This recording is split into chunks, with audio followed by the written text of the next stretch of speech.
Strasbourg-Dijon, l'affiche est inédite. Elle vient ouvrir le bal de cette 51e édition du championnat de France féminin.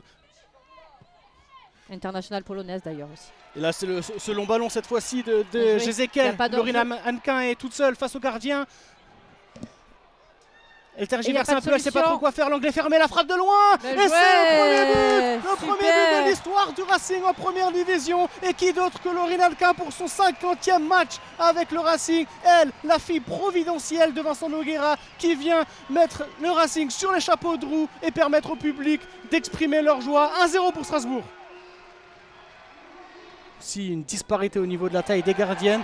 Mais en attendant, c'est Lorina Hannequin qui va trouver Azzaro, fin de frappe, la frappe pied droit. Et ça passe de peu à côté, ça frôle le montant. On a failli assister au deuxième but. Elle tape directement, c'est repoussé en corner par Val. Mais la frappe était cadrée, peut-être un petit manque de puissance. Mais vous avez souligné les intentions et vous avez visé dans le mille.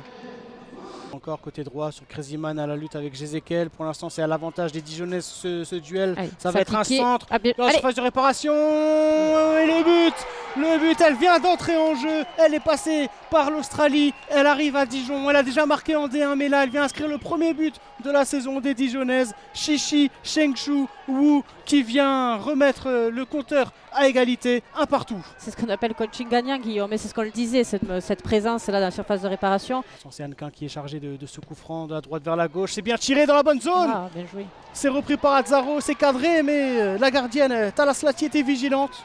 On a bien vu la connexion entre la tireuse et la réceptionneuse. Métronome du jeu, dépositaire.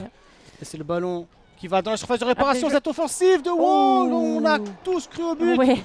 Il maintient une pression proche du poteau de corner adverse. Avec la frappe de Neller. Avec l'effet d'optique, on l'a cru au fond. C'est Terchoun qui a ce ballon, qui est bien placé dans l'axe du jeu.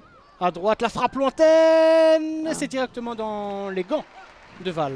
Peut-être un peu plus déstabilisé qu'avantagé, mais c'est Loving qui a le ballon maintenant et qui rentre dans la surface de réparation. Attention, si elle tombe, il y a peut-être un penalty ou un corner. Il peut y avoir quelque chose, ou peut-être un but. Oh là là. C'est Terchoun qui a le ballon, qui le met dans la boîte. Val qui va s'imposer. Il y a peut-être une petite faute, ça n'est pas signalé. La frappe et ça passe à côté. Les cages étaient vides. Yoshi avec Hannequin qui fait aussi un très bon match et qui parvient à faire la différence. Tentative lointaine avec le rebond qui peut être trompeur.